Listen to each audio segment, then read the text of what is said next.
இப்போ அண்ணன் ஆர்விக்கு உதயகுமார் அவர்கள் பேச வந்திருக்காங்க.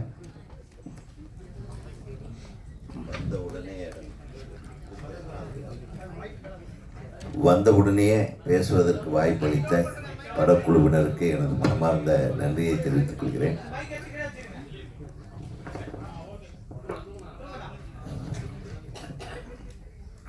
தங்கர் பச்சான்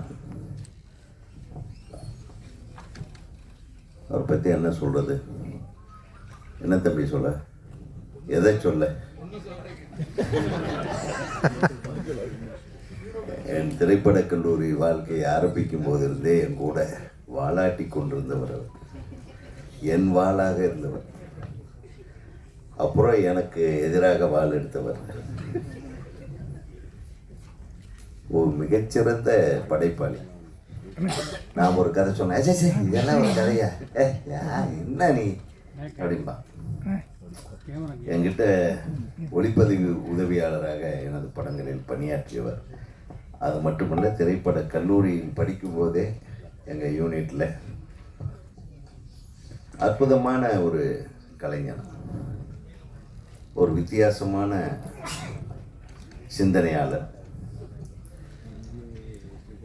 அவருக்கு அவருடைய வாழ்வியல் கருத்துக்கள் இருந்து எடுத்து அவர் கி. ராஜநாராயணன் அவர்களுடைய மிகப்பெரிய ரசிகர். அவருடைய புத்தகங்களை எல்லாம் எனக்கு கொண்டு வந்து அப்போதே கொடுப்பார். நானும் நல்ல படம் எடுக்கணும்னு ஆசைப்பட்டு வர்றது, அதை பண்ணனா இல்லையான்னு எனக்கு தெரியாது. ஆனால் ஒரு இயக்குனராக தங்கர் பச்சான் வெளியே வரும்போது தனக்கென்று ஒரு அற்புதமான அடையாளத்தை ஏற்படுத்தி கொண்டவர். தமிழ் சினிமாவிலே ஒரு தனி முத்திரையை பதித்த என் அன்பு சகோதரர். சும்மா ஒரு மெசேஜ் மட்டும் போட்டிருந்தார், பேரன்பும் பெருங்கோபம். அடப்பாவி, இவன் பேரன்பும் மிக்கவன், நான் போகவில்லை என்றால் பெருங்கோபத்துக்கு ஆளாகி விடுவான் என்று பயந்து போய் தான் வந்தேன்.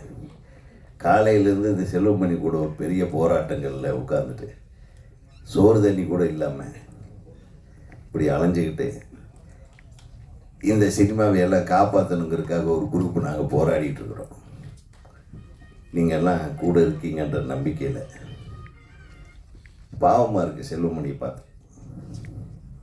எதுக்குடா இவ்வளவு சிரமப்படுறேன்னு கேட்டேன். சாப்பாட்டுக்கு வழி இல்லாமல் பாண்டி பஜார்லேயும் கோடம்பாக்கத்திலையும் நடந்து வாய்ப்பு கிடைச்சதுன்னா எனக்கு நடந்து வாசரியும் இந்த படத்தில் ஒரு நல்ல ஒரு வாய்ப்பு. அந்த வாய்ப்புக்கான காரணம் கண்ணண்ணா ஒரு மூலியமாக தான் இந்த படம் கிடச்சது எனக்கு. அது பெரிய நன்றி கண்ணண்ணா. நன்றி சொல்ல மறந்துடுவேன், அதனால் முதல்ல நன்றி சொல்லிக்கிறேன். மாஸ்டருக்கு பெரிய நன்றி, அதே மாதிரி தம்பிக்கு பெரிய சாய் தம்பிக்கு நன்றி. இந்த படத்தில் ஒரு நல்ல கதாபாத்திரம், இந்த கதாபாத்திரத்துக்கு ரொம்ப நல்லா பண்ணியிருக்கேன் அப்படின்னா அந்த புகழ் என் இயக்குனரை மட்டுமே சாரும். இயக்குனருடைய அந்த வழி தான் பண்ணியிருக்கேன். ஒருவேளை நல்லா பண்ணலை, சரியாக பண்ணலன்னா அந்த குறை எனது. நான் சரியாக உள்வாங்கி சரியாக பண்ணலைன்னு அர்த்தம். இந்த கதை ரொம்ப அழகான கதை, ரொம்ப நேர்த்தியான கதை. எல்லாரும் அவ்வளோ உணர்வுபூர்வமாக நடிச்சிருக்க படம் ஒரு படம். இந்த இதில் நிறைய விஷயங்கள் எனக்கு புதுசாக இருந்துச்சு, இப்படிலாம் நடக்குமா அப்படின்னு. ஏன்னா நான் சிட்டியிலே பிறந்து சென்னையிலே பிறந்து சென்னை வந்த மாதிரி பையன் நான். எனக்கு இப்படிலாம் இருக்குமோ கூட தெரியாது. அப்படி ஒரு விஷயத்த இயக்குனர் சொல்லும்போது காதில் சொல்லிட்டு போவார், இதுதான் கதை, இப்படி தான் பண்ணணும், அதிகமாக சத்தம் போடாத கோப்பினா என்ன அப்படி இருக்கும் அப்படின்றது படத்தில் ரொம்ப அழகாக தெளிவாக நிதானத்தோடு ரொம்ப அழகாக சொல்லியிருக்காரு. அதுக்கு பெரிய வாழ்த்துக்கள். இந்த படத்தில் எல்லாருமே சிறந்த நடிகர்கள், அவங்க கூட நானும் இருந்ததுக்கு பெரிய சந்தோஷம். நான் படித்த கல்லூரியில் நான் கேட்டு வளர்ந்த பாடல் எல்லாமே இளையராஜா ஐயாவோட பாட்டை தான் கேட்டு வளர்ந்துருக்கேன். எனக்கு இளையராஜாவோட ரொம்ப பிடிக்கும். அவரை நாங்கள் எந்த பாட்டு கேட்டாலும் அவரை மாதிரி நாங்கள் மாறிடுவோம். எனக்காவது ஒரு நாளைக்கு அவருடைய இசையில் ஏதாவது ஒரு சின்ன சீன் நடிச்சிட மாட்டோமா அப்படி ஒரு பெரிய ஆசை இருந்தது. நான் ஒரு படம் நடித்து முடித்த பிறகு அந்த படத்தில் ஐயா தான் மியூசிக் வாசித்தாங்க. அதில் சொன்ன அந்த சீனில் ஆறாரே வரான்ட்டார். ஐயோ போச்சே அப்படின்னு நினச்சோம். நம்ம நினச்ச ஒரே ஒரு சீன், அந்த சீனில் எங்காவது சைலண்டாக இருக்கட்டும், அதில் ஆறாவது போட வரேன்ட்டாங்க. போச்சு, அந்த காலகட்டம் போச்சு. அதுக்கப்புறம் ஸ்நேகன் ஐயா வீட்டுக்கு கூப்பிட்டு போய் ஐயா பார்க்க வச்சு ரொம்ப நேரம் பேசியிருந்தோம். அந்த புகழும் சந்தோஷம் ஸ்நேகன் ஐயாவை செய்கிறோம். அது உறவு, அழகான உறவு. அந்த உறவு என்ன சொல்லிச்சு அப்படின்னா, வா போகலாங்க ஐயா அப்படின்னு சொல்லி கூப்பிட்டு போய் உட்கார வச்சு பேச வச்சாங்க. அவர்கிட்ட நிறைய கற்றுக்கிட்டு பார்த்துக்கிட்டு ரசித்த காலங்கள்.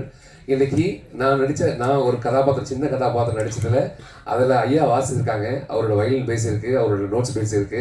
அது பெரிய சந்தோஷம், நான் பெற்ற பெரிய இன்பம், அது பெரிய பாக்கியம். அந்த பாக்கியத்துக்கு எல்லா புகழும் என் இயக்குனர் மட்டுமே சாரும். இந்த இயக்குனருக்கு பெரிய வாழ்த்துக்கள், மேன்மக்கள் அனைவருக்கும் பெரிய வாழ்த்துக்கள். நான் பேசின வார்த்தைகள் யார் மனசாக தெரிஞ்சோ தெரியாமல் புண்படுத்திருந்தால் அது பெரிய மன்னிப்பு. வாழ்க பல்லாண்டு, வாழ்க வளப்படன். மறக்காமல் இந்த படத்தை தியேட்டர் போய் படம் பாருங்கள். உங்களோட பெரிய ஆதரவுக்கு முதல் எடுத்துக்காட்டு விட உங்கள் கைத்தட்டலுக்கு மட்டுமே வாழ்த்துக்கள். அண்ணன் சீமான் அவர்களுக்கும் நண்பர் கருப்பையப்பன் மற்றும் மேடையில் அமர்ந்திருக்கும் அனைவருக்கும் என்னுடைய வாழ்த்துக்கள். விஜித் பச்சன் ரொம்ப நல்லா பண்ணியிருக்காங்க. ட்ரெய்லர் சாங்ஸ் பார்த்தேன், ஒரு உள்வாங்கி ஒரு அழகி நம்ம படம் பார்க்கும்போது எப்படி இருந்ததோ அந்த மாதிரி ஒரு நேட்டிவிட்டியாக ஒரு மண் சார்ந்த படமாக இந்த படம் இருக்குது. நிச்சயமாக அனைத்து தரப்பு மக்களும் இந்த படம் போய் சேரும். முக்கியமாக இந்த திரைப்படத்தை தயாரித்த திருமதி காமாட்சி ஜெயகிருஷ்ணன் அவர்களுக்கு நான் ரொம்ப நன்றி சொல்ல கடமைப்பட்டிருக்கிறேன். ஜெயகிருஷ்ணன் சார் வந்து மிக அற்புதமான ஒரு சினிமாவை நேசிக்கக்கூடிய ஒரு தயாரிப்பாளர். அவர் நினச்சிருந்தா இந்த படத்தை வாங்கின அந்த காசுக்கு ஒரு குட் பேட் ஆக்லி ஒரு செங்கல்பட்டு ஏரியா வாங்கி 4 நாள் அந்த படத்தை எடுத்துக்க முடியும். ஆனால் ஒரு சினிமாவை நேசிக்கிற ஒருத்தர் மட்டும்தான் நல்ல கதையை, ஏன்னா ஒரு படம் எடுக்கிறது அது எடுத்துடலாம், ரொம்ப ரொம்ப ஈஸியாக எடுத்துடலாம். ஆனால் அந்த திரைப்படத்தை தேட்டருக்கு கொண்டாடுற மாதிரி ஒரு கடினம், ரொம்ப ரொம்ப அது வந்து அது வார்த்தையில் சொல்ல முடியாது. இன்னைக்கு திரை எடுத்துக்கிட்டு இருக்க ஒரு தயாரிப்பாளர்களுக்கு அந்த ஒரு கஷ்டம் தெரியும். அவ்வளோ ஒரு சிரமமான ஒரு கட்டம். அன்னைக்கு இந்த திரைப்படம் தேட்டருக்கு வருதுன்னா அதுக்கு முழுக்க ஜெயகிருஷ்ணன் சார், அவங்க மனைவி காமாட்சி மேடம் தான். அவங்களுக்கு நாங்கள் ரொம்ப நன்றி சொல்லணும். அவங்க நல்ல நல்ல திரைப்படங்களை தேடி கண்டுபிடிச்சி வாங்கி ரிலீஸ் பண்ணுறாங்க. சார், இந்த படம் உங்களுக்கு பெரிய லாபத்தை தரணும், நிறைய படங்கள் இங்கே எடுக்கணும். வந்திருக்கும் அனைவருக்கும் இந்த படம் மிகப்பெரிய வெற்றி அடையணும். வாழ்த்துக்கள், நன்றி. அவருக்கு அப்பாவானதுக்காக பெரிய வாழ்த்துக்களோட பேச வேண்டும். எல்லோருக்கும் வணக்கம். பேரன்பும் பெருங்கோபமும் என்ற ஒற்றை சிந்தனையோடு ஒத்த சிந்தனை உள்ளவர்கள் எல்லாம் ஒருங்கிணைந்த மேடையை அந்த மேடையை நான் பார்க்குறேன். அண்ணன் சித்ராலட்சுமணன் சொன்ன மாதிரி நேற்று படத்தை பார்க்குற வாய்ப்பு, அண்ணன் சீமான் அவர்களோடு அமர்ந்து அந்த படத்தை பார்க்குற வாய்ப்பு கிடச்சிச்சு. அதுக்கு வந்து நம்முடைய மூத்த அண்ணன் தங்கர்பச்சன் அவர்களுக்கு தான் நன்றி சொல்லணும். ஏன்னா படத்தை பார்த்தோம், ரொம்ப அழகான படம். நிறைய நேரத்தை நான் எடுத்துக்க விரும்பலை. காலகாலமாக மானுட ஜாதியை வேண்டான்னு சொல்லிட்டு இருக்கிற ஒரு மானுட ஜாதி தொடர்ந்து ஒரு யுத்தத்தை நடத்திக்கிட்டே இருக்கு. அவனவன் ஜாதியை அவனவன் கொண்டாடினாலும் பொதுவெளியில் ஜாதிக்கு எதிரானவன் போல தன்னை சித்தரித்துக் கொள்வதில் எல்லாம் முனைப்பாக இருக்கிறான். அந்த முனைப்பில் 1% உண்மையாக இருந்தால் இந்நேரம் ஒரு மிகப்பெரிய தீர்வு கிடைத்துவிடும் அப்படிங்கிற ஒரு மிகப்பெரிய ஆதங்கம் எல்லா படைப்பாளனுக்குள்ளேயுமே இருக்குது. அந்த ஒரு பெரிய யுத்தத்துடைய தொடர்ச்சியாகத்தான் நான் பேரன்பையும் பெருங்கோபத்தையும் பார்க்கிறேன். அடுத்தடுத்த கடத்துக்கு பலது ஆயுதங்கள் இல்லாமல் சிந்தனை என்கின்ற வலுவான ஆயுதத்தோடு இந்த யுத்தத்தை தொடர்ந்து படைப்பாளிகளும் படைப்புகளும் சிந்தனையாளர்களும் சமூக சிந்தனையாளர்களும் எடுத்துக்கொண்டு நகர்ந்து கொண்டே போகிறார்கள். அதனுடைய அடுத்த கட்ட ஒரு மிகப்பெரிய நகர்தலாக இந்த படம் இருக்கிறது. ஜாதிக்கு எதிரான படம்தான், ஆனால் அது எங்கே போய் முடியும் அப்படிங்கிற காலப்போக்கில் இது ஒரு மிகப்பெரிய ஜன்னலையோ ஒரு பெரிய வாசலையோ திறந்திருக்கிறது என்ற நம்பிக்கை இருக்கிறது. எந்த மேடையில் நான் ரொம்ப விரும்புகிறதுன்னா, தினந்தோறும் அண்ணனுடைய பேச்சை கேட்டுக்கிட்டே இருந்தாலும் இந்த மாதிரி மேடைகளில் தான் அண்ணனுடைய குரல் ரொம்ப அழுத்தமாக இருக்கணும் அப்படிங்கிறதுனால என்னுடைய நேரத்தையும் அண்ணன் சீமான் அவர்களுக்கு கொடுத்து நடித்த அத்தனை பேருக்கும் அற்புதமாக பண்ணியிருக்காங்க. அழகாக வேலை வாங்கியிருக்கீங்க. எப்போதுமே வந்து ஒரு வலுவான சிந்தனைக்கு பிரம்மாண்டம் தேவையில்லை என்று அழுத்தமாக ஒரு விஷயத்த சொல்லலாம்.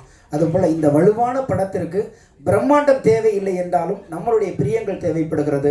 உங்கள் பிரியத்தால் இந்த படம் வெற்றி பெறட்டும். நன்றி, வணக்கம், வாழ்த்துக்கள். ரொம்ப சந்தோஷமாக இருக்குது. சிவப்பிரகாசம் முதல் திரைப்படம் அவருக்கு, என்னுடைய நண்பர். இந்த திரைப்படம் வந்து சில திரைப்படங்கள் வெற்றி அடையும் போது வியாபார ரீதியாக சினிமா நல்லாயிருக்கும். ஒரு படைப்பாளனாக சிவப்பிரகாசம் மாதிரியான இயக்குநர்கள் தமிழ் சினிமாவில் வெற்றி அடையும் போது தமிழ் சினிமாவுக்கே ஒரு பெரிய அங்கீகாரம் கிடைக்கும் நான் நம்புகிறேன். நான் மகளில் பாண்டியநாடு திரைப்படங்கள் நான் ரிவெஞ்ச் ஸ்டோரி பண்ணியிருந்தாலும் இந்த படத்துடைய ரிவெஞ்ச் ஸ்டோரி கிளைமேக்ஸ் வந்து என்னை வந்து ஒரு மாதிரி ஷேக் ஆக்கிருச்சு. ஏன்னா அந்த படத்துடைய கிளைமேக்ஸ் வந்து இதுவரையும் நான் அப்படி ஒரு கிளைமேக்ஸை பார்த்ததே கிடையாது, அப்படி ஒரு கண்டென்ட்டை நான் பார்த்ததே கிடையாது. நிச்சயமாக இந்த திரைப்படத்துடைய கிளைமேக்ஸ் மிகப்பெரிய அளவுக்கு சோசியல் மீடியாவில் பேசப்படும், மிகப்பெரிய அளவுக்கு ஒரு வெற்றிக்கு அந்த கிளைமேக்ஸ் ஒரு காரணமாக இருக்கும் நான் ரொம்ப பிலீவ் பண்ணுறேன். என்னுடைய நண்பர் சிவபிரகாசத்துக்கு என்னுடைய வாழ்த்துக்கள் முதல்ல தெரிவிச்சுக்கிறேன். இளையராஜா சார் அவரோட அழகு சாமி குதிரை ஒர்க் பண்ணியிருக்கேன். அவரை பற்றி இந்த படத்துக்கு வந்து இந்த போஸ்டர் டிசைன் பண்ண அந்த தம்பிக்கு வாழ்த்துக்கள். இந்த படத்தில் வரக்கூடிய அந்த நெருப்பு இடத்தவே வந்து என்ஹான்ஸ் பண்ணி கொண்டு போச்சு. ஸோ அப்படியான ஒரு ரீரெக்கார்டிங் அந்த படம். அது வந்து ராஜா சாரால் மட்டும்தான் முடியும். மிகப்பெரிய ஒரு உயிரோட்டமாக ஒரு எமோஷனலான ஒரு கண்டென்ட்டாக இருந்துச்சு. ஸோ இளையராஜா சார் வந்து இந்த படத்துக்கு மிகப்பெரிய பலம். டிஓபி தினேஷ், நான் அசிஸ்டன்ட் ரைட்டராக இருக்கும்போது அவரும் அசிஸ்டன்ட் கேமராமேனாக வாழ்க்கையை ஸ்டார்ட் பண்ணோம். ஸோ தினேஷ் இந்த படத்தில் வந்து ஒரு கேரளாவில் ஒரு லவ் எபிசோடு வரும், ஃப்ளாஷ்பேக் போர்ஷன்ஸ் அமேசிங்காக. சார் வந்து நான் அவர் டைரக்டராக இருக்கும்போது, அவர் குட்டி பையனாக இருக்கும்போது அவருடைய சின்ன வயசில் அவருடைய ஆக்டிவிட்டீஸ் எல்லாம் வீடியோ எடுத்து அவர் நிறையா சேகரித்து வச்சுட்டு இருந்தார் அப்படின்னு நான் படித்தேன். ஸோ அப்போ இருந்தே வந்து அவர் முடிவு பண்ணிட்டார் இந்த பையன் ஹீரோ தான். ஸோ அவருடைய கனவு இந்த இடத்துல நிறைவேறி இருக்குது. ஒரு முதல் திரைப்படத்தில் ஒரு ஹீரோவுக்கு இவ்வளோ வலுவான கதாபாத்திரம் கிடைக்கிறது ரொம்ப ரொம்ப அரிது. ஏன்னா வந்து ஒரு 20 வயசு பையனாகவும் நடிக்கிறோம், அதே டயத்தில் ஒரு 50 வயசு வயதானவராகவும் நடிக்கிறோம். அப்படியான ஒரு 2 மாறுபட்ட கதாபாத்திரங்கள், 2 கதாபாத்திரத்தையுமே ரொம்ப உள்வாங்கி அந்த எமோஷனை ரொம்ப சரியாக வெளிப்படுத்தியிருக்காரு. ஹீரோ தம்பிக்கும் என்னுடைய வாழ்த்துக்கள். தம்பி தமிழில் பேர் விட வாய்க்குள்ள வர மாட்டேங்குது.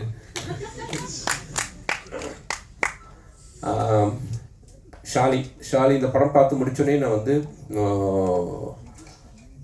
டைரக்டர்கிட்ட சொன்னேன், இந்த பொண்ணு யார், மலையாளியா அப்படின்னு கேட்டேன். இல்லை சார் தமிழ் பொண்ணு தான் அப்படின்னாங்க. ஸோ என்னுடைய ஒரு படத்துக்காக ஷாலியை வந்து நான் மீட் பண்ணி பேசினேன்.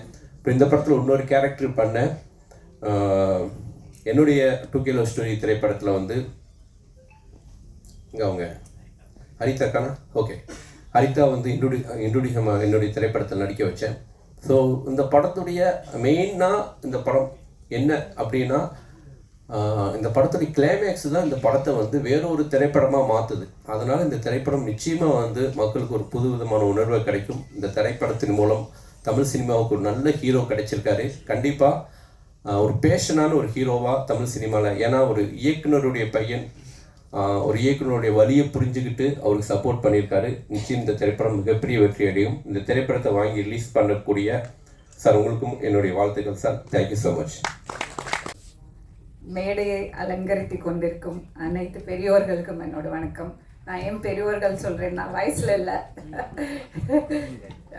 Master minds, master thinkers, writers, poet, கலைஞர்கள் அனைவரும் இங்கே இருக்காங்க. இந்த மேடையை பார்க்கும்போது எனக்கு என்னோட ஃபஸ்ட்டு படம் ஆரோகணம் தான் ஞாபகம் வருது. அன்னைக்கு அங்கே பாலச்சந்தர் சார் இருந்தார், பாரதிராஜா சார் இருந்தார், பாலுமகேந்திரா சார் இருந்தார். ஸோ அந்த மாதிரி ஒரு வைப் யூனோ இங்கே எனக்கு தெரியறது.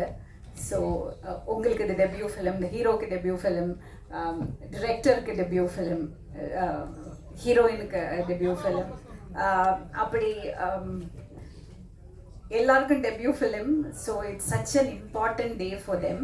அந்த மாதிரி ஒரு நாளில் இத்தனை பேரும் இங்கே வந்து அவங்கள வாழ்த்துறது இது ஒரு பெரிய ஒரு blessing. Aarohanam you know music release அன்னைக்கு அந்த ப்ரெஸ் மீட்டுக்கு முன்னாடி நாங்கள் படத்தை காமிச்சிட்டு தான் அப்புறம் எல்லாரையும் மேடை மேலே ஏற்றினோம். அதே மாதிரி இன்னைக்கு இங்கே வந்து பேசினவங்க எல்லாருமே most of them have seen the movie இல்லையா. படத்தை பார்த்துட்டு இப்போது சுஷீந்திரன் சார் பேசும்போது அவர் படம் பார்த்துட்டு அவ்வளோ உணர்வு பூர்வமாக பேசினார். He's a brilliant director, brilliant writer. இப்போ அவர் வந்து எனக்கு கிளைமேக்ஸ் வந்து இவ்வளோ தூரம் ஒரு தாக்கத்தை ஏற்படுத்துதுன்னு சொல்லும்போது நமக்கு அது நிஜமாவே இந்த படத்தை பார்க்கணும்னு தோணுறது. ஸோ இந்த மாதிரி ஒரு மியூசிக் ரிலீஸ்க்கு முன்னாடி படத்தை காமிச்சிட்டு அவங்க பேசும்போது பிலீவபிளாக இருக்குது. அது ஒரு பெரிய ஒரு கான்ஃபிடென்ஸ், அது டிரெக்டரோடும் ப்ரொடியூசரோடும் கான்ஃபிடென்ஸ் நினைக்கிறேன் நான். அண்ட் இந்த டீமுக்கு நான் என்ன சொல்ல விரும்புகிறேன்னா, இந்த ஜேர்னியே வந்து இதில் நம்ம ஜெயிப்போம், அதுக்கப்புறம் நம்ம நினச்ச நம்ம எக்ஸ்பெக்ட் பண்ணது வராமல் இருக்கலாம், அதை விட பெருசாக வரலாம், இந்த மாதிரி எல்லாம் நடக்கும். But the journey it self is so beautiful. அந்த பயணமே அவ்வளோ அழகானது. அண்ட் சினிமாவில் வந்து நம்ம அந்த உழைப்பையும் அந்த அந்த அந்த ஒரு பேஷனும் இருந்தால் நம்மளை ஏமாற்றாது. நம்ம 1% போட்டோம்னா அது 100% நமக்கு திரும்பி வரும். 1% ஹார்ட் ஒர்க் போட்டோம்னா நம்ம சின்சியராக இருந்தோம்னா அது 100% நமக்கு ரிவார்டிங்காக இருக்கும். அந்த 1% இன்சின்சியரிட்டி காமிச்சோம்னா அதே மாதிரி 100% நமக்கு திருப்பி அடிக்கும். அதுதான் சினிமா. ஸோ அதுதான் என்னோட அண்டர்ஸ்டாண்டிங். ஸோ எனக்கு எல்லாரும் இங்கே உட்காந்து எல்லாரையும் பார்க்கும்போது இந்த படம் ஒரு பெரிய வெற்றி படமாக அமையும்னு ஒரு ஒரு தாட் வருது. சொல்லுவாங்க இல்லையா, ஒரு நொஸ்டால்ஜியா, அந்த மாதிரி ஒரு நொஸ்டால்ஜியா ஃபீல் ஆகிறது. And all the best to the team. And அவங்க எல்லாம் சொன்ன மாதிரி இந்த படம் ஒரு படம் எடுக்கிறது பெரிய விஷயம் இல்லை, அது தியேட்டருக்கு கொண்டு போகிறது ரிலீஸ் பண்ணுறது எவ்வளோ கஷ்டமான விஷயம்னு எனக்கு தெரியும். நான் ஒரு இண்டிபெண்ட் ஃபிலிம் மேக்கர், எவ்வளோ கஷ்டப்பட்டிருக்கேன்னு எனக்கு தெரியும். ஸோ இவர் சந்திரசேகர் சார் சொன்னார் இல்லையா, இந்த மாதிரி படங்கள் எல்லாம் எப்படி ஜெயிக்க வைக்கிறது, ஆர்வி உதயகுமார் சாரும் சொன்னார், எப்படி ஜெயிக்க வைக்கிறது தெரியல, அதுக்காக ஏதோ பண்ணணும். ஐ திங்க் மலையாளம் இண்டஸ்ட்ரியிலையும் அதுதான் இப்போ பேச்சு நடந்துட்டு இருக்கு. இந்த பிரம்மாண்டம் இதையெல்லாம் தாண்டி ரியலிஸ்டிக்கான நல்ல கதைகள் மறுபடியும் வரணுங்கிற ஒரு ஆர்வம் ப்ரொடியூசர்ஸ் சைட்லேருந்தும் மேக்கர்ஸ் சைட்லேருந்தும் வர ஆரம்பிச்சாச்சு. I think it's a very welcome change. I think we are able to crack it. அதை கிராக் பண்ண முடிஞ்சால் பெரிய விஷயம். எல்லா ஜான்ராவில் இருக்கிறது படங்களும் எல்லாத்துக்கும் ஒரு வாய்ப்பு. அது இடையில இருக்கிறதுவங்க மட்டும் முடிவு பண்ணாமல் இதுதான் மக்களுக்கு பிடிக்கும், இதுதான் மக்கள்கிட்ட போய் சேரும், இதுதான் அவர் சொன்னார் இல்லையா, ஒரு கார்ப்பரேட் கல்ச்சர், பேக்கேஜஸ், இதுதான் பேக்கேஜ், அந்த மாதிரி இல்லாமல் எல்லாத்துக்கும் ஒரு நியாயமான ஒரு வாய்ப்பு, அதை உருவாக்குறதுக்கு, அதை கொண்டு வரத்துக்கு ஒரு சிஸ்டம். இந்த சிஸ்டம் அது எப்படி நம்ம எல்லாரும் சேர்ந்து அந்த வாய்ப்பை எப்படி உருவாக்குறது, அதை நம்மளால் கிராக் பண்ண முடிஞ்சால் அது ஒரு மிகப்பெரிய விஷயம்னு நான் நினைக்கிறேன். Thank you very much for this opportunity and all the best. Thank you. அனைவருக்கும் வணக்கம். அன்னையில் என்ன பேசுனே தெரில எனக்கு. பேரன்பும் பெருங்கோபமும்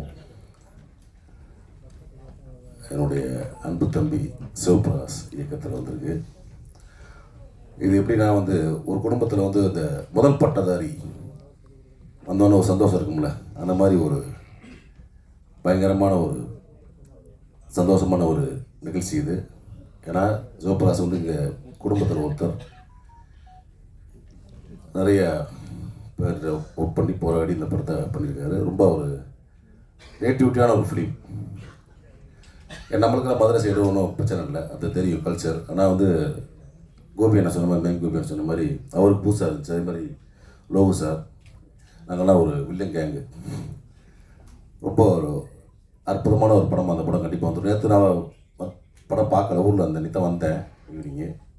கண்டிப்பாக பார்த்து ரசிக்கிறோம். உங்களுக்கு பிடிக்கும்னு நினைக்கிறேன்.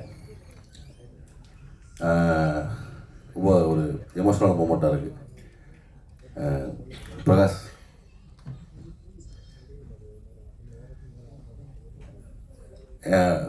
அன்பு மகள் அரணி வந்து அவங்க அப்பாவோட விழாவை வந்து வீடியோ எடுத்துட்டு மேலே அரணி வா வா வா வா.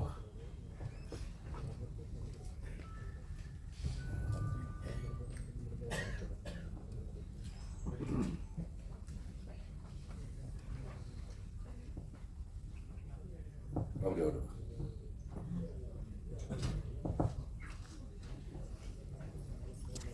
ஏன்னா ஒரு அப்பாவோட ஒரு முதல் பட விழாவில் வந்து ஒரு பொண்ணை வந்து அப்போ தான் பார்த்துட்டு வீடியோ எடுத்துகிட்டு எல்லாரும் பேச்சு வீடியோ எடுத்துகிட்டே இருக்குது. ஒரு எமோஷனலான மூமெண்ட்டாக இருந்துச்சு. கண்டிப்பாக பிரகாஷ் ஜெயிச்சிருவோம், கண்டிப்பாக ஜெயிப்போம். இந்த விழாவை கண்டிப்பாக வந்து சபி மேலே வந்து பார்த்துட்டு நினைக்கிறேன். Okay, thank you.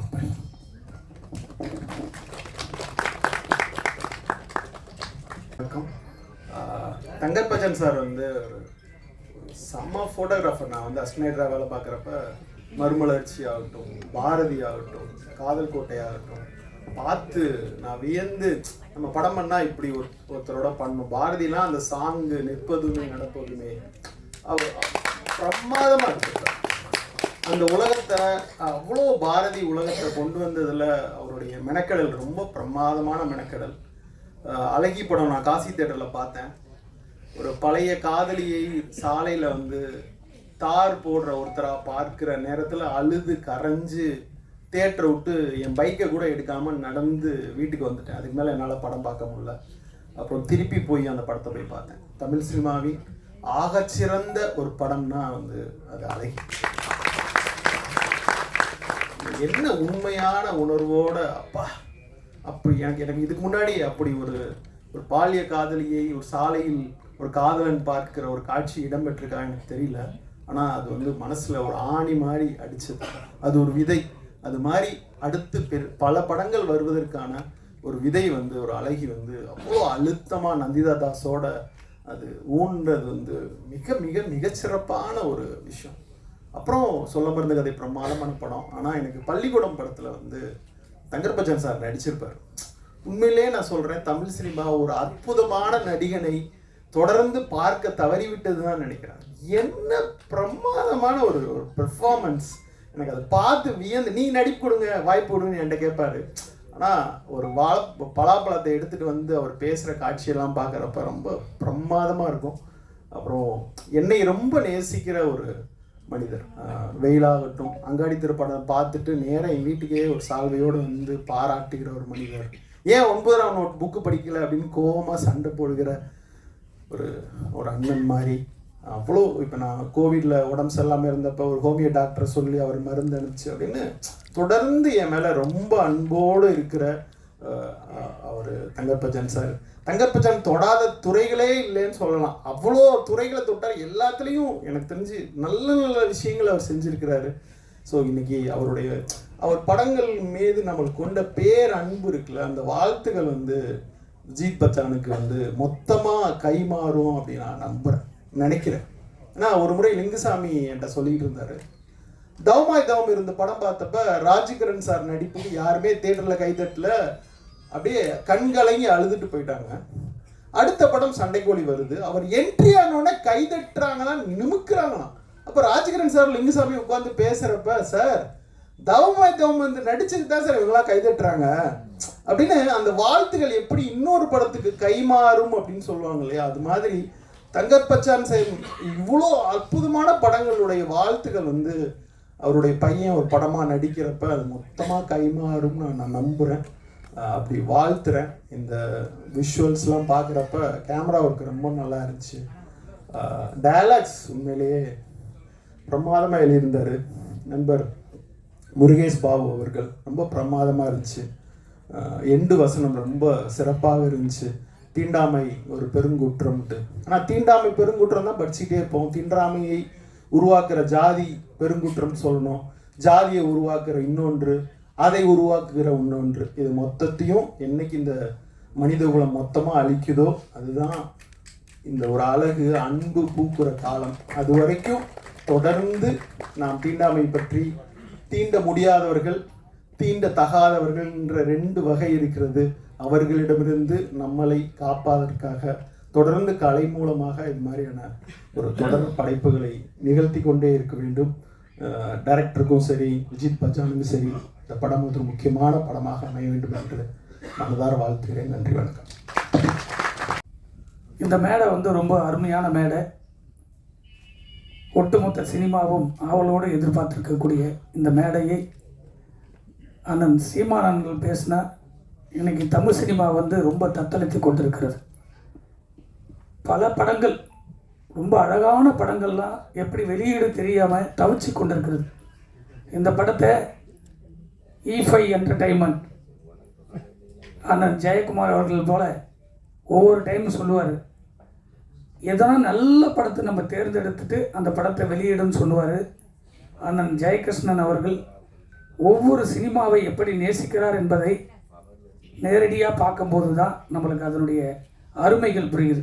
நிறைய படங்கள், இந்த பேரன்பு பெரும் கோபம் அவ்வளோ இருக்குது இந்த கதையில். அந்த ஒரு லைன்லேயே அவ்வளோ இருக்குது இந்த படத்தில்.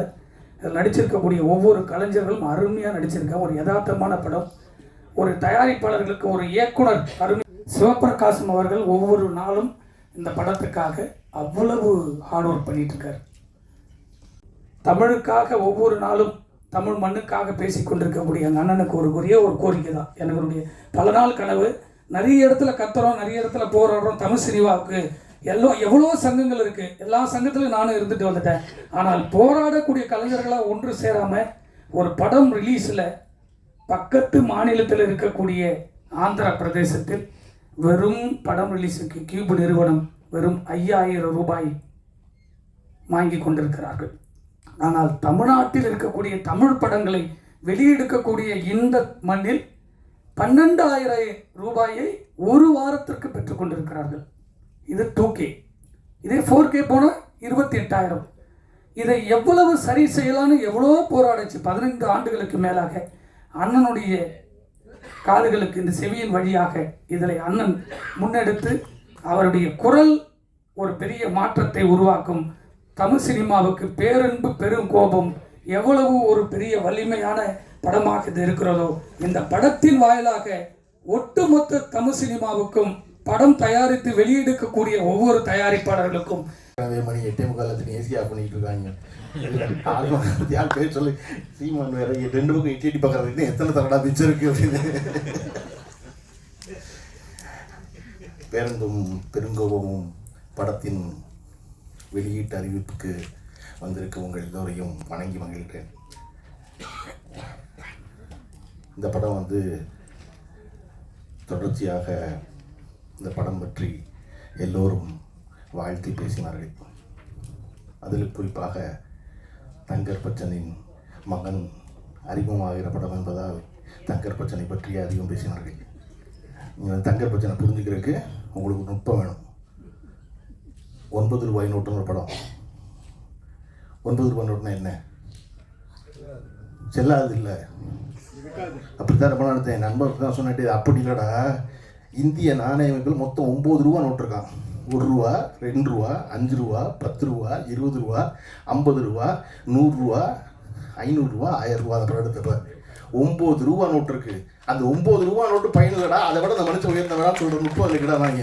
நாங்கள் என்னடா படம் வந்து இத்தனை வருஷம் கழிச்சு எனக்கு சொல்றீங்க அப்படின்னு புரியாவே அந்த படத்தை 2-3 தடவை பார்த்துட்டேன் அப்படி. அதை விட அண்ணன் சொல்றது ரொம்ப பிரமாதமான நுட்பம் இருக்குது. என்னென்ன இந்த படத்தில் கதை நான் எனக்கு விஜித்துன்னு பேர் வச்ச அண்ணன் ஒன்று சொன்னார் பாருங்க. நான்லாம் அதுலேருந்து மீளவே இல்லை. நான் நினச்சிக்கிட்டு இருக்கேன் அஜித்தில் பாதி விஜயில் பாதி விஜித்துன்னு. இப்படியெல்லாம் நீங்களும் அப்படி தான் வச்சுருக்கீங்க.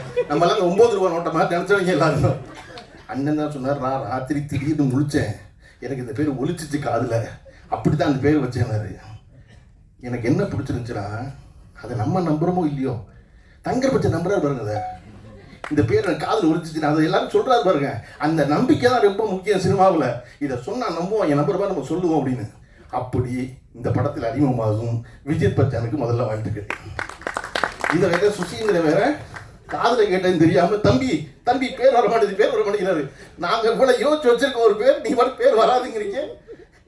அதனால தேவயானி அவர்கள் மிக சிறப்பாக தன் வீட்டு பிள்ளையை வாழ்த்துவதைப் போல, தன் வீட்டு பிள்ளையை கண்டிப்பதைப் போல, தன் வீட்டு பிள்ளைக்கு வழிகாட்டுவதைப் போல மிக நேர்த்தியான ஒரு பேச்சு பேசிட்டாங்க. நீங்கள் பார்த்தீங்கன்னா தேவயானி ஒரு 20 வருஷம் கழிச்சு தம்பி பிரமாதமாக பெரிய நடிகன் ஆயிடுவான். அவன் தம்பி அதோட பெரிய நடிகன் ஆயிடுவான். ஆனதுக்கப்புறம் என்ன செய்வாங்க தெரியுமா? தங்கர் பச்சன் கீழே உட்கார வச்சுருவாங்க. தங்கர் பச்சன் கீழே உட்கார வச்சுருவாங்க முதல் வரிசையில். ஏன்னா அவங்க என்ன தெரியுமா கோவம் இருக்கும், நான் அறிமுகமாகிறேன், மேடையில் வந்து உட்காந்துக்கிட்டு வர்றவங்க போகிறேன் எங்களை பேசுகிறாங்க, அப்படி பேசிட்டாரு பழி வாங்குறாங்க. கேட்டாரா பார்த்தீங்களா என்ன பண்ணி முத படம் நடிக்கிறக்குள்ள எல்லா ரகசியத்தையும் கதாநாயகி தான் நீயும் சொல்ற.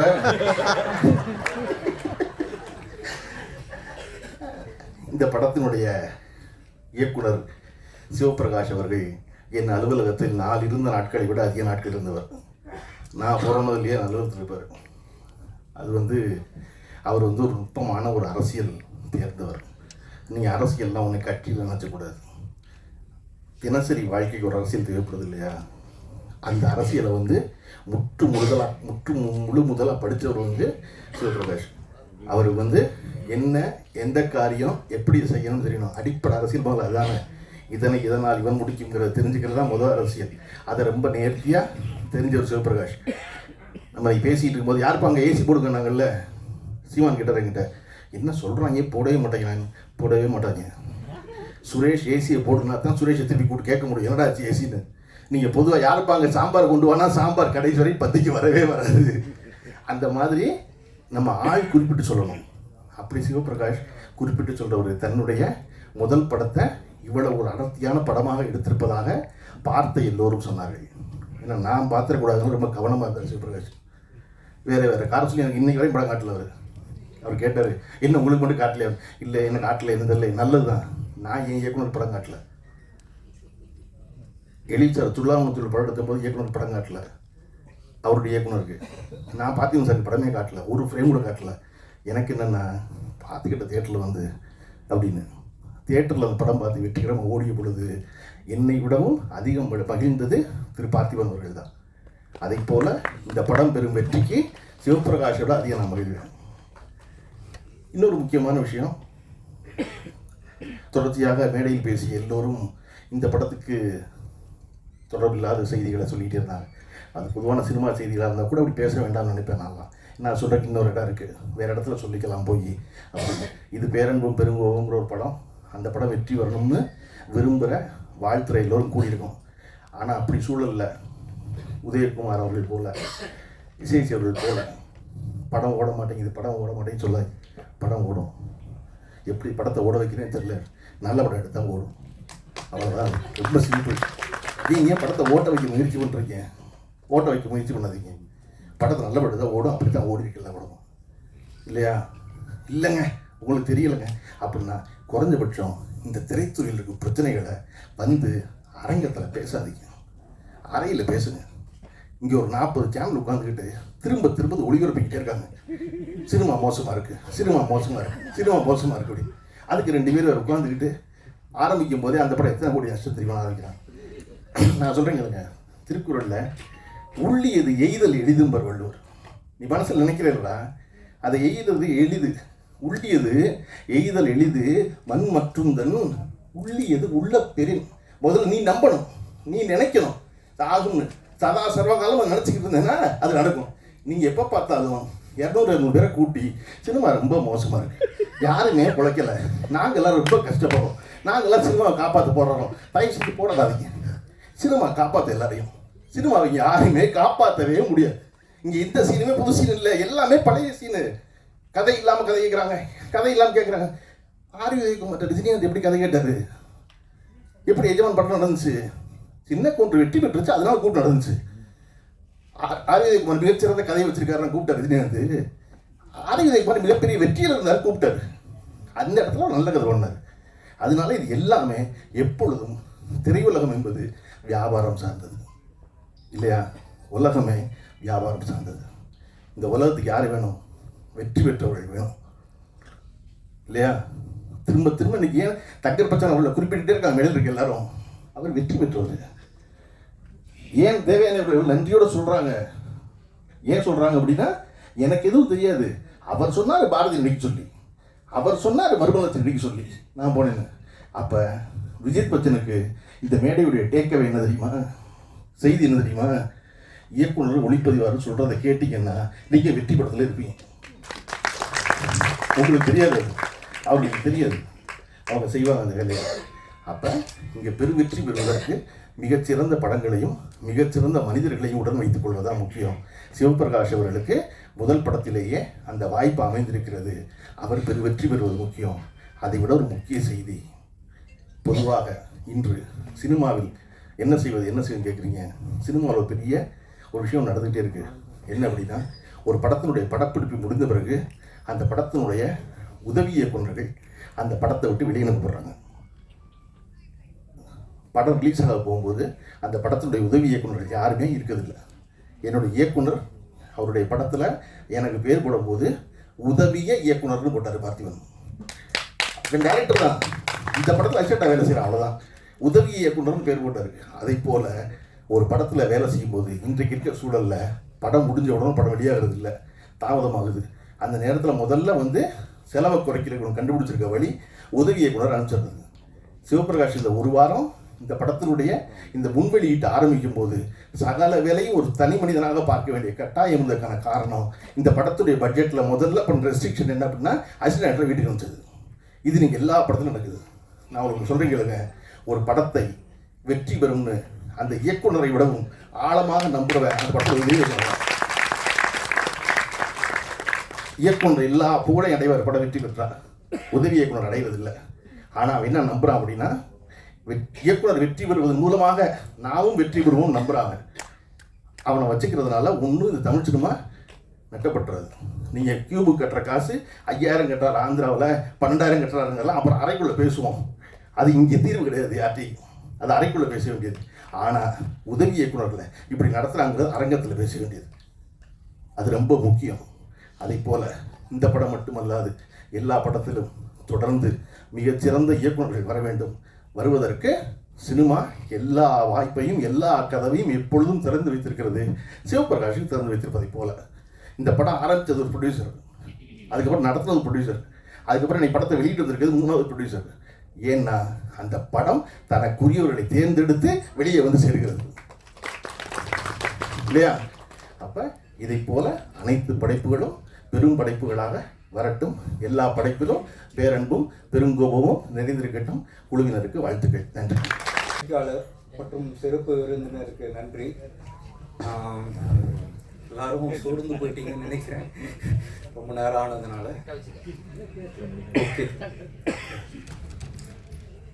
இந்த படத்தில் நான் ஒரு பங்காக இருக்கிறதுல ரொம்ப பெருமையாக நினைக்கிறேன். சார் இது மாதிரி எனக்கு ஒரு கதாபாத்திரம் கொடுப்பாருன்னு நான் நினச்சி கூட பார்க்கல. அவர் எனக்கு நம்பி கொடுத்தார். இதோட பயணம் வந்து நான் என்ன அனுபவிச்சனோ நீங்கள் பார்க்கும்போது அதை அனுபவிப்பீங்க.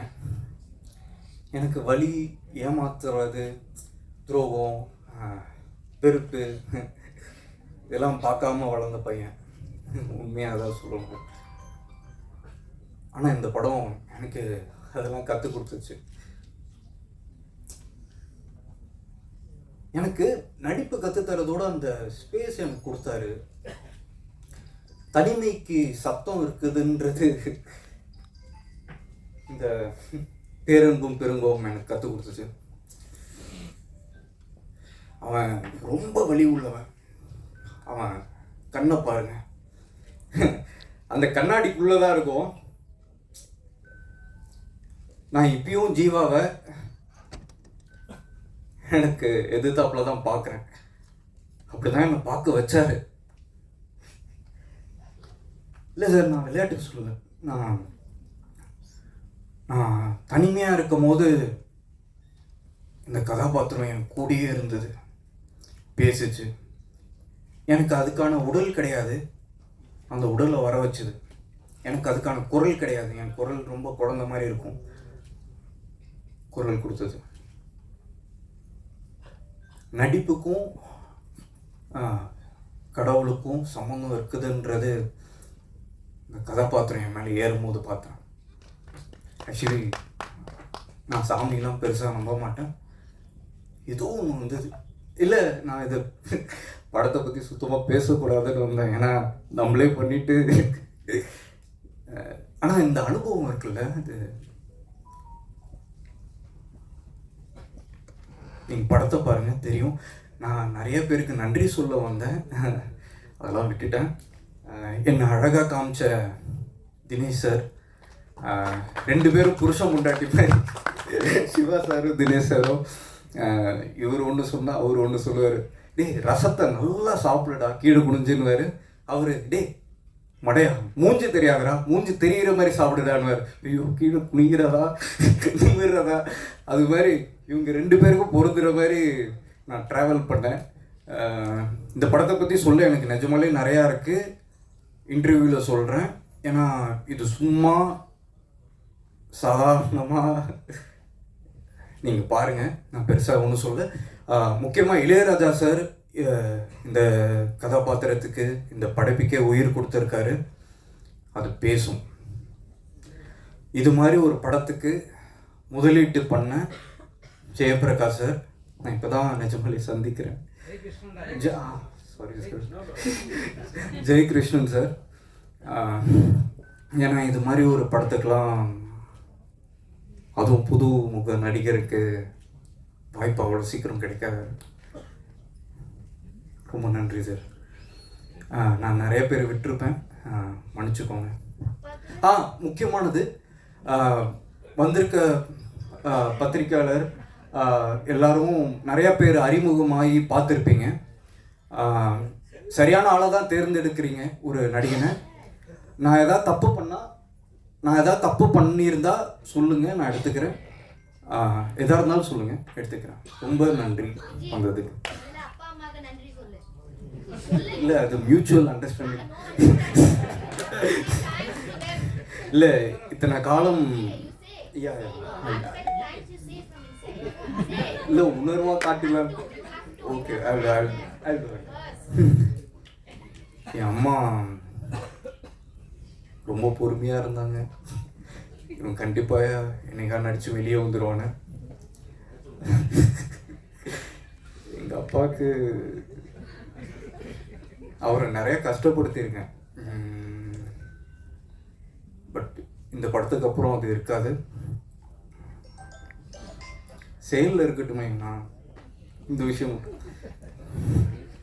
ரொம்ப நன்றிங்க. கல்வியிலும் கலையிலும் கவித்துவத்திலும் வாழ்வியலிலும் எஸ்பெஷலி மொழியிலும் சிறந்தோர்கள் இத்தனை பேர் இங்கே இருக்கும்போது எனக்கு என்ன பேசுறதுன்னு சத்தியமாக தெரியல. பக்குன்ற சவுண்ட் மட்டும்தான் மைண்டில் கேட்குது. ஸோ மூளையெல்லாம் பெருசாக யூஸ் பண்ணாமல் மனசில் தோன்ற 4 வார்த்தையை பேசிட்டு போக போகிறேன். பேரன்பும் பெரும் கோபமும். இந்த கதையை வந்து சிவபிரகாஷ் சார் என்கிட்ட சொன்ன அந்த காட்சி எனக்கு நல்லாவே ஞாபகம் இருக்குது. ஆஃபீஸ்க்கு போனேன். சோஃபாவில் நான், டிரெக்டர் சார் அண்ட் முருகன் சாரும் அங்கே இருந்தாங்க. கதை சொல்ல ஆரம்பித்தாங்க. கட் ஃபீலிங் சொல்லுவாங்கள்ல, அந்த மாதிரி ஏதோ ஒரு தாக்கம் இந்த கதையை எனக்குள்ளே உருவாக்குச்சு. That is why I was like, சரி கொஞ்ச நாள் சாராவாக வாழ்ந்து பார்ப்போம். ஸோ எங்கள் அப்பா அம்மாவுக்கு நடந்தது வந்து ஒரு கலப்பு திருமணம் தான். அச்சா மலையாளி, அம்மா தமிழ். அப்போது அம்மா சின்ன வயசில் சொன்னதெல்லாம் கேட்டு எல்லா கலப்பு திருமணங்கள்லையும் இருக்கிற மாதிரி சில மனக்கசப்புகள் எங்கள் அம்மாவுக்கும் இருந்திருக்குன்றதை புரிஞ்சுக்கிட்டேன். பட் எங்கள் அப்பா அம்மா வந்து எனக்கு பாலூட்டி வளர்த்ததோடு சேர்த்து பாரதியோட நிறைய வரிகளை படித்தும் வளர்த்துருக்காங்க. அதில் ஒன்று நான் கேட்டது, ஓடி விளையாடு பாப்பா, எல்லாருக்கும் தெரிஞ்சது தான். நீ ஓய்ந்திருக்கலாகாது பாப்பா, கூடி விளையாடு பாப்பா, ஒரு குழந்தையை வையாதே பாப்பா. இப்படி ஆரம்பித்து ஒழுக்கத்தை சொல்லி கொடுத்த பாரதி அப்படியே ஓருயிர் 2 உயிர் எல்லாரோடையும் நம்ம சேர்ந்து இருக்கணுன்ற மாதிரி கோழி, நாய், பசு எல்லாத்தோடையும் சேர்ந்து விளையாடணும் பாப்பான்னு சொல்லுவார். அதை முடித்து நெக்ஸ்ட் இல் மூவ் டு தாயை பற்றி பேசியிருப்பார். அதற்கு பின் தமிழை பற்றி பேசியிருப்பார். அதுக்கப்புறம் இந்தியாவை பற்றி பேசியிருப்பார். அப்புறம் வேதத்தை பற்றி பேசியிருப்பார். கடைசியில் ஹில் டேக் இட் டு சாதி. சாதிகள் இல்லையடி பாப்பா அப்படின்னு ஸ்டார்ட் ஆகி 2 வேர்சஸ் இருக்கும். அதை சொல்லணும்னு ஆசை தான், பட் கொஞ்சம் கையெல்லாம் நடுங்குது. மீம் கண்டென்ட் ஆகிட விரும்பல, எங்கேயாச்சும் 1-2 வார்த்தை தப்பாக போய். ஸோ பார்த்து படிக்கிறதுக்கு I am just asking all of your permission. சாதிகள் இல்லையடி பாப்பா, குலத்தாழ்ச்சி உயர்ச்சி சொல்லல் பாவம், நீதி உயர்ந்த மதி கல்வி, அன்பு நிறைய உடையவர்களே மேலோர். உயிர்களிடத்தில் அன்பு வேணும், தெய்வம் உண்மை என்று தான் அறிதல் வேணும், வைரமுடைய நெஞ்சு வேணும், இது வாழும் முறையடி பாப்பா. பாரதியின் இந்த வரிகள் என் மனசுல வளரும்போது உண்டாக்குன தாக்கத்தை பேரன்பும் பெரும் கோபமும் படம் கண்டிப்பா பார்க்குறவங்க மனசுல ஏதாச்சும் ஒரு விஷயத்தை விதைக்கும். சில கேள்விகளையும் எழுப்ப வாய்ப்புகள் உண்டு.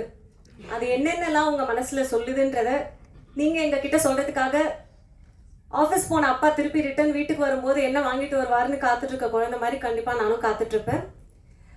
இந்த வாய்ப்பளித்த பிரபஞ்சத்திற்கும் என் அன்னை தந்தைக்கும் என் நன்றி. அண்ட் ப்ரொடக்ஷன் ஹவுஸ், இயக்குனர் சிவபிரகாஷ் சார், சாராவாக வாழறதுக்கு எனக்கு உதவி செய்தார். நான் இந்த படத்தில் சாராவாக இருந்ததில் நிறைய சிரித்தேன், கொஞ்சம் அழுதேன், ரொம்ப வலி அனுபவிச்சேன்.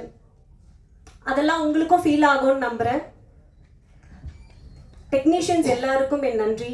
Dinesh sir, DOP Dinesh sir and everyone. இங்கே வந்து எங்கள் எல்லாரையும் கிரேஸ் பண்ணதுக்கு உங்கள் எல்லாருக்கும் ரொம்ப தேங்க்யூ சார்.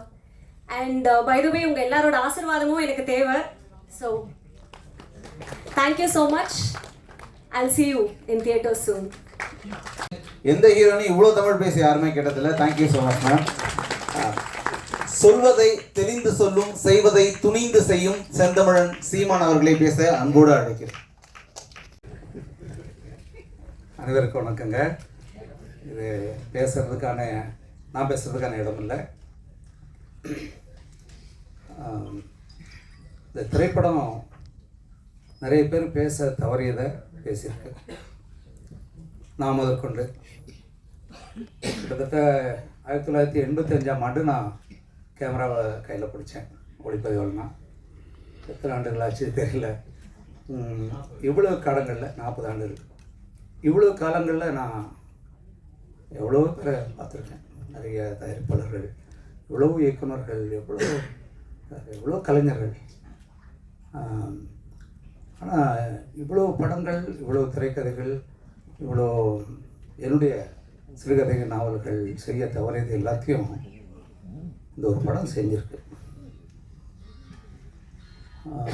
நேற்று முதல்ல நான் ஒரு 2 மாதம் இருக்கும்னு நினைக்கிறேன், அந்த படத்தை ஒரு பார்வையாளனாக தான் நான் பார்த்தேன். என் பையன் இந்த கதை நீங்கள் கேட்க வேணாம்பா அப்படின்னு சொல்லிட்டான். ஆனால் இந்த படம் நீங்கள் என்னை நடிக்க விடுங்க, அவ்வளோதான் நீங்கள் செய்யணும். சரிப்பா அப்படின்னு விட்டேன். ஆனால் போய் பார்வையாளர் நான் பார்க்கும்போது ஒரு பதட்டத்தோடு தான் நான் பார்த்தேன். அதை விட நேற்று இரவு படத்தை 2வது முறையாக நான் பார்க்கும்போது எனக்கு, ஏன்னா நான் ஒரு சாதாரண ஒரு ஆள் தான். நான் ஒரு மணலில் உட்காந்து 28 வயசாக படம் பார்த்த ஆள் தான். நான் 3 படம் தான் பெஞ்சில் உட்காந்தே பார்த்துருக்கேன் சென்னைக்கு வர்றதுக்கு முன்னாடி. அப்படி ஒரு சாதாரண ஆள் நான். ஒரு இன்றைக்கு இருக்கிற சமூகத்தினுடைய பெரிய சிக்கலை பேசுகிறேன். எத்தனை மனங்கள், எத்தனை மனித உயிர்கள் வதைக்கப்படுது, அவமானப்படுத்தப்படுது, கேவலப்படுத்தப்படுது. அதை ஒரு இந்த திரைக்கலை சாதிச்சிருக்கு. திரைப்படங்கிறது எல்லாரையும் தட்டி தூங்க வைக்கிறது இல்லை, கிச்சு கிச்சு மூட்டுறது இல்லை, சிரிக்க வச்சு அவங்க பணத்தை பிடுங்கிறதோட மட்டும் இல்லாது, அது ஒவ்வொருத்தரையும் அறையணும், அவங்க செய்கிற தவறுகளை கேட்கணும், இதை பார்க்கக்கூடியவர்கள் பதில் சொல்லி ஆகணும், அவங்க மனசுக்கு பதில் சொல்லணும். மிகப்பெரிய வேலை.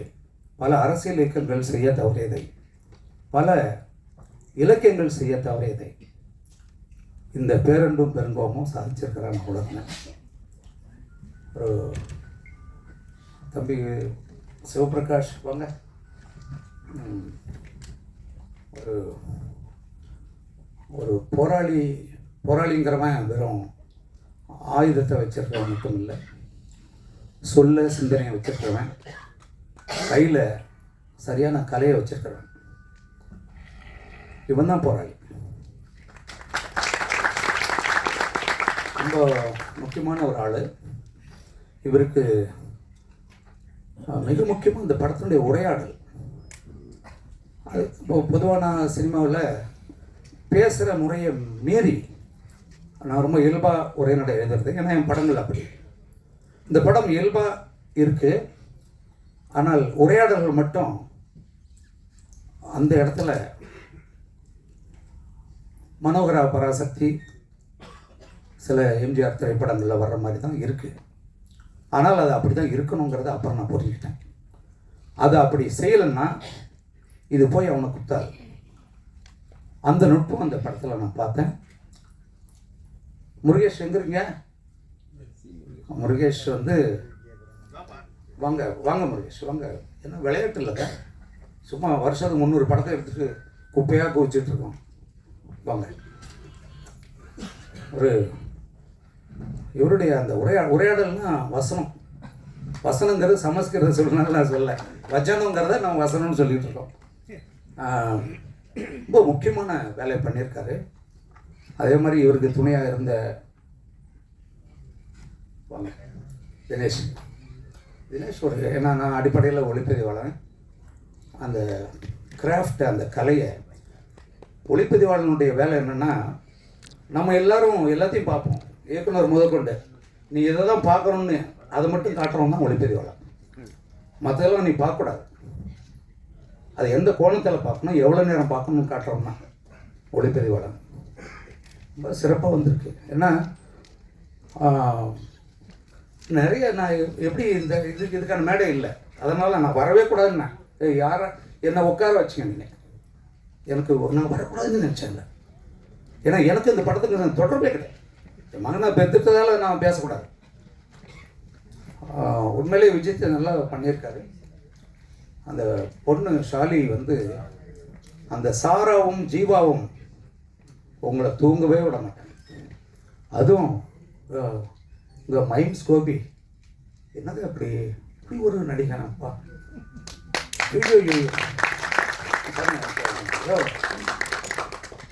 தமிழில் தாங்க நடிகர்கள், சிறந்த நடிகர்கள் இருக்காங்க இந்தியாவிலே.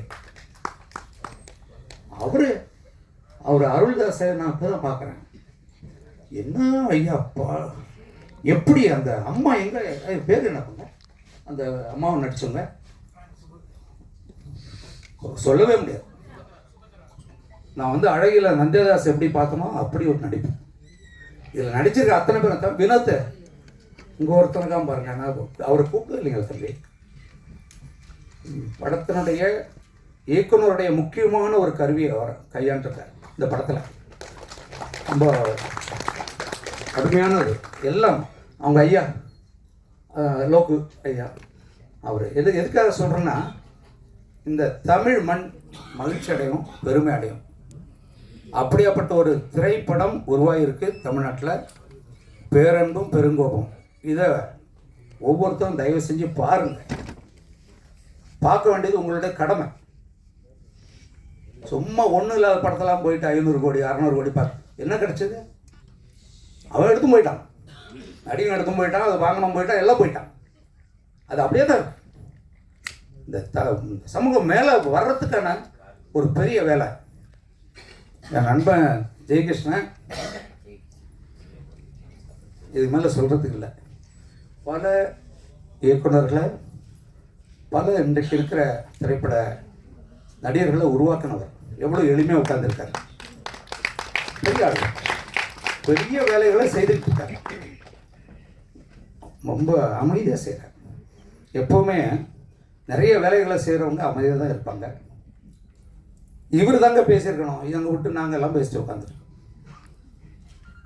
நீங்கள் கட்டாயம் இந்த படத்தை வந்து பாருங்கள். முக்கியமாக இந்த இடத்துல நான் எப்படி சொல்கிறேன்னே தெரியலங்க.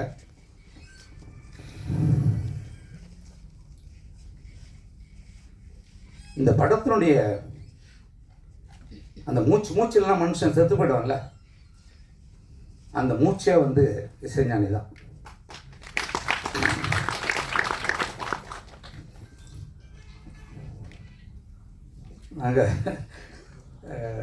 நான் அவரோடய இருக்கேன். நாங்கள் 2 பேரும் பேசிக்காமல் இருந்தாலும் அவரோடய இருக்கேன். எனக்கு நான் சீக்கிரம் போய் அவரை பார்க்கணும். அதுக்கு காரணம் என்னன்னா, அதுக்கு என்ன காரணம்னா, அவர் சிம்பனி பண்ணுறாரு, எல்லாம் பண்ணிட்டாரு, என்னென்னோ பண்ணி முடிச்சிட்டாரு. இந்த படத்தை முழுமையாக புரிஞ்சு வச்சவர் அவர் தான். இதை எப்படி மக்கள்கிட்ட போகணுன்றதை பண்ணியிருக்காரு. ஒவ்வொரு காட்சியையும் தன்னுடைய இசையால் அப்படி செதுக்கி கொண்டாந்துருக்கார். இந்த படம் வெற்றியில் வந்து இளையராஜாவுக்கு தான் பெரும்பங்கு, இவங்க எல்லாரும் விட. அவருடைய வாழ்த்து உங்களுக்கு நிச்சயம் இருக்கும். அவர் எங்கே இருந்தாலும் வாழ்த்திக்கிட்டு இருக்கார். ஏன்னா அவர் பொதுவாக எல்லா விளையாட்டுக்கும் வர்றதில்லை. அவருக்கு என்னுடைய நன்றி. அது என்னுடைய மகனுக்கு 2வது படத்தில் இது கிடச்சிருக்கு, கொடுத்து வச்சுவேன். சிமான் ரொம்ப நேரம் பேசிட்டேன், இதுதான் நான் பேசக்கூடாதுன்னா வா வா நீ பேசு. தம்பி இல்லை தம்பி பேச பேச. இவங்க முக்கியம் ஏங்க, இது மாதிரியான தயாரிப்பாளர்களை போட்ட பணம் வரவைங்க. இன்னும் இது மாதிரி பல படங்கள் எடுப்பாங்க. அதை நம்ம செய்யறது தவறுது இல்லையா? அதான் விஷயம். எங்களுடைய அழைப்பை ஏற்று வருகை தந்திருக்கும் நண்பர்கள் அனைவருக்கும் என்னுடைய வணக்கத்தை தெரிவித்துக் கொள்கிறேன். என்னுடைய குடும்ப நண்பர் தங்கர் பச்சான் சார், சீமான் அண்ணன் வந்து ஒரு குடும்ப நண்பராகவும் அவரும் இன்றைக்கி இந்த மேடை விழாவுக்கு வந்தது ரொம்ப எங்களுக்கு ரொம்ப சந்தோஷம். மற்றும் வந்திருக்க எல்லா பெரியவர்களுக்கும் என்னுடைய நன்றியை தெரிவித்துக் கொள்கிறேன். இந்த படம் ஒரு மிகப்பெரிய வெற்றி அடையும் நம்புகிறேன். இந்த டீமை வந்து அவ்வளோ ஹார்ட் ஒர்க் பண்ணியிருக்காங்க, படம் பார்த்ததுலேருந்து தெரிஞ்சுது. கண்டிப்பாக இந்த மாதிரி ஒரு படம் வந்து நிறைய படங்கள் நான் வந்து பாதியில் எழுந்து அந்த படம்லாம் வந்து பெரிய வெற்றி பெற்றிருக்குன்னு கேள்விப்பட்டிருக்கேன். ஆனால் இந்த படம் வந்து மிகப்பெரிய வெற்றி அடையும். இந்த மாதிரி படங்கள் தான் வெற்றி அடையணும். நன்றி, வணக்கம். வந்திருக்கும் பத்திரிகை ஊடக நண்பர்களுக்கு நன்றி. என்னுடைய இங்கு வீட்டிற்கும் விருந்தினர்களுக்கு நன்றி. என் பேர் சிவபிரகாஷ். பட் என் பேர் சிவபிரகாஷ்னு சொல்கிறதோட பாலமகேந்திராவின் மாணவன் என்பது தான் எனக்கு பெருமையாக இருக்குது. எங்கள் ஐயா வந்து ஒன்றே ஒன்று சொல்லுவார், ஒரு புத்தகம் தன் வாசகனை தேடிக்கொள்ளும் அப்படின்வார். அதே மாதிரி ஒரு படைப்பு, ஒரு கதை அதற்கான ஆட்களை தேடிக்கொள்ளும் என்று சொல்வார்கள். அப்படி இந்த கதை இதற்கான ப்ரொடியூசரில் ஆரம்பித்து நடிகைகள் ஆரம்பித்து டெக்னீஷியனில் ஆரம்பித்து எல்லாத்தையும் அதே தேடிடுச்சு. சிந்தனையும் சிரிப்பும் தான் மனிதனை விலங்கிலிருந்து பிரித்து காட்டுகிறது.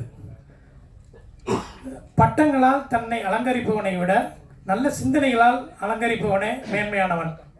அப்படி ஒரு நல்ல சிந்தனை உள்ள ஒரு சாமானியனின் கதை தான் இந்த பேரன்பும் பெருங்கோபமும். எனக்கு இந்த வாய்ப்பளித்த அண்ணன் ஜெயகிருஷ்ணன் அவர்களுக்கு நன்றி. நன்றி. வந்திருந்த அனைவர்களுக்கும் நன்றி.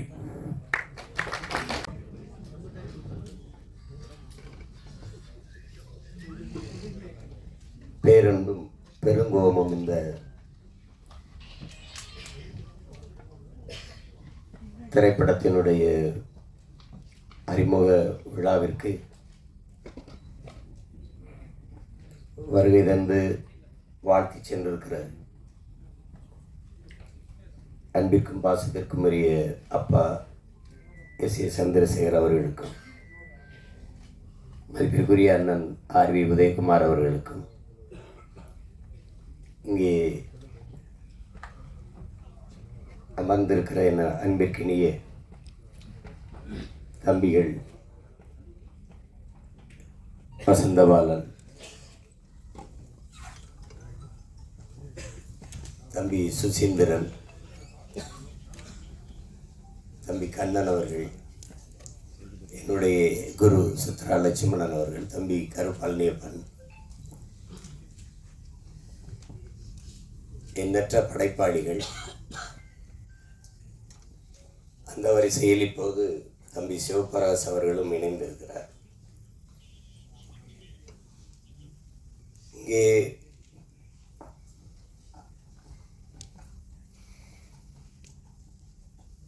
பேரன்பும் பெருங்கோபமும் ஒவ்வொருத்தரும் ஒரு விளக்கத்தை சொன்னார்கள். எல்லாரும்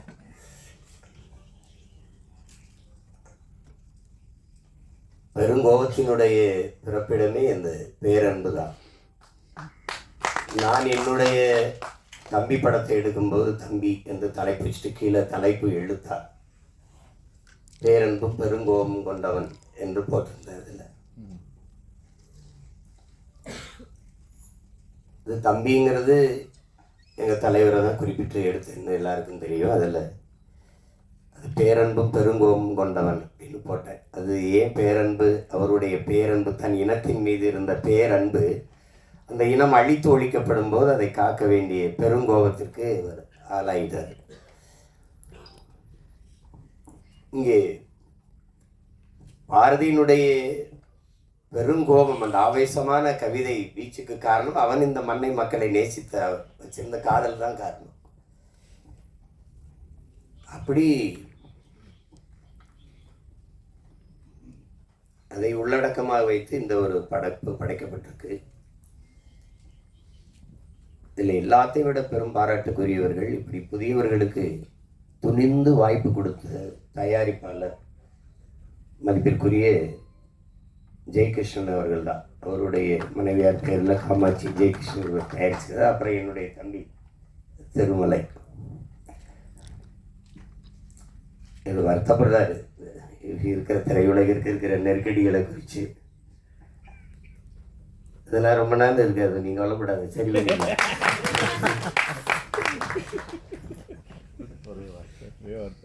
அதில் புதியவர்களுக்கு வாய்ப்பு துணிஞ்சு வாய்ப்பு கொடுக்கறதுங்கிறது அது ஒரு பெரிய சாதனை தான். அப்படி எங்கள் அப்பா எஸ்சி கூட பேசுனாங்க பாருங்க.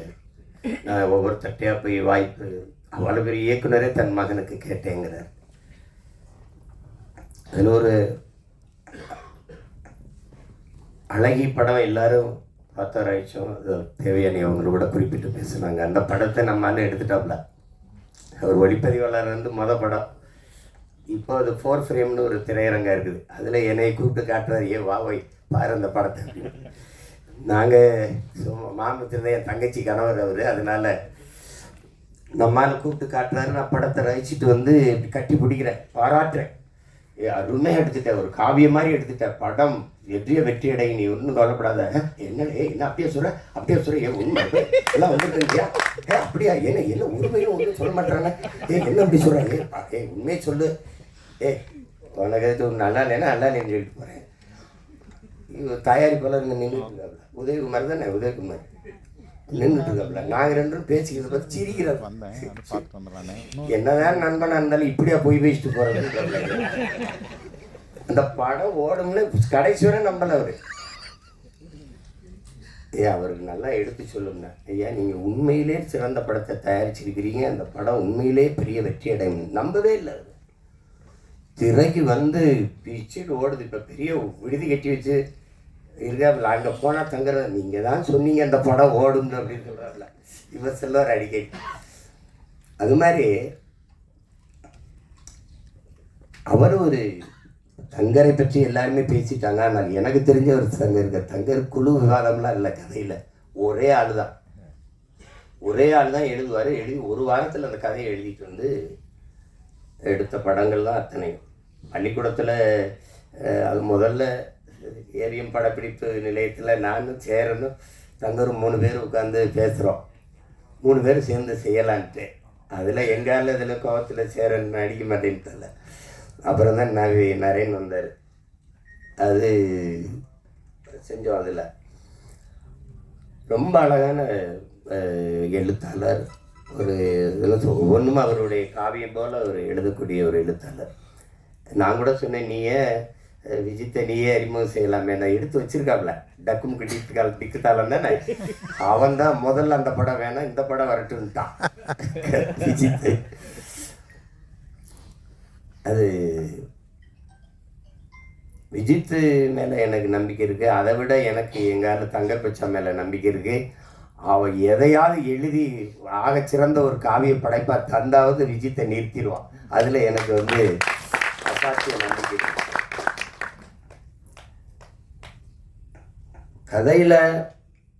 கதை என்ன சொல்ல வருதுன்னு அப்புறம் பார்ப்போம். ஆனால் விஜித் சொன்ன மாதிரி ஒரு நான் எதிர்பார்க்கல. சின்ன பிள்ளையிலேருந்து அரவிந்த் விஜித்தை நம்ம பார்க்குறோம். ஆனால் ஒரு அறிமுக படத்தில் இவ்வளோ பெரிய ஒரு கனத்த ஒரு கதாபாத்திரத்தை தூக்கி சுமக்கிற ஆற்றல் அப்படிங்கிறது ஒரு பெருசு தான். அவன் ஒவ்வொரு கட்டத்திலையும் அந்த பல படங்களை நடித்து அனுபவம் பெற்ற ஒரு நடிகர் போல் அந்த உரையாடல், உச்சரிப்பு, அது நடை, இதிலெல்லாம் அவன் சிறப்பாக செஞ்சுட்டாப்புல. நான் கூட சொன்னேன், இதை ரொம்ப நல்லா பண்ணியிருக்கான் விஜித் அப்படின்னு. அந்த இதில் அவனுக்கு அந்த திரை மொழி, திரை அறிவு அவனுக்கு நல்லா உள்வாங்கிக்கிட்டான். அதனால் அதை எளிதாக வெளிப்படுத்திட்டாங்கிறத நான் உணர்ந்தேன்.